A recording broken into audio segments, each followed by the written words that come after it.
नमस्कार, स्वागत है आपका किस्सा सुनने में। मन्नू भंडारी द्वारा रचित उपन्यास आपका बंटी में। आइए शुरू करते हैं। आपका बंटी दृश्य 2। शनिवार को मम्मी लंच के बाद कॉलेज नहीं जाती। खाना खाकर मम्मी उठी और सोने के कमरे के सारे पर्दे खींच दी।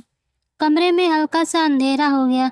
अभी तो उतनी गर्मी नहीं है, वरना मम्मी रोशनदानों में भी काले या भूरे कागज चिपकवा देती है। गर्मी में उन्हें रोशनी बिल्कुल अच्छी नहीं लगती और बंटी है कि उसका अंधेरा में जैसे जी घबराता है। अंधेरा यानी कि सो। रात भर अंधेरा रहता है और रात भर वो सोता भी है। अब दिन में भी अंधेरा कर दोगे तो कोई रात थोड़े ही हो जाएगी, और रात नहीं तो सोए कैसे? तो मम्मी सुनती है कोई बात?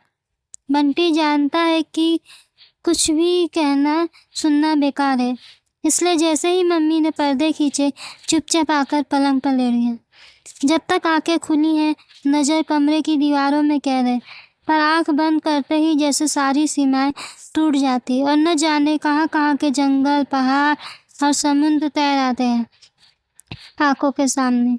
परी लोग की परियां और पाताल लोग की नाग कन्या तैरती हुई उसके सामने से निकल आती है। अच्छा, अगर कोई उसे जादू के पंख या उड़ने वाला घोड़ा दे दे तो वह क्या करे? एकदम पापा के पास चला जाए और उन्हें चौंका दे। अचानक उसे आया देख पापा कितने खुश हो जाएंगे। इधर मम्मी ढूंढ ढूंढ कर परेशान।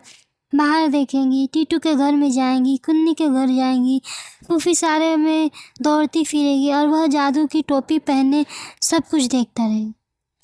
परेशान होती मम्मी को इधर उधर दौड़ती हुई बौखलाई सी फूफी को, और जब मम्मी रो पड़ेगी तो झट से टोपी उतार कर उनके गले में लिपट जाए।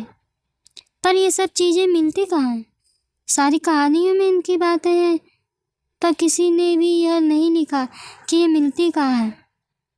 कोई साधु मिल जाए तो बता सकता है, या उसके पास भी ऐसी चीज़ें हो सकती। मम्मी सो गई। एक क्षण बंटी मम्मी को देखता रहा, कहीं पलकें हिल तो नहीं रही। तभी ख्याल आया, सोती हुई मम्मी कितनी अच्छी लगती है।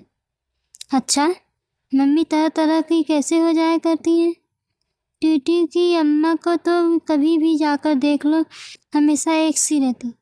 फूफी भी।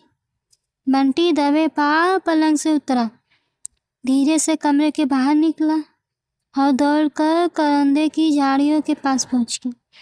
कुन्नी ने कहा था कि बंटी अगर उसे खूब सारे करौंदे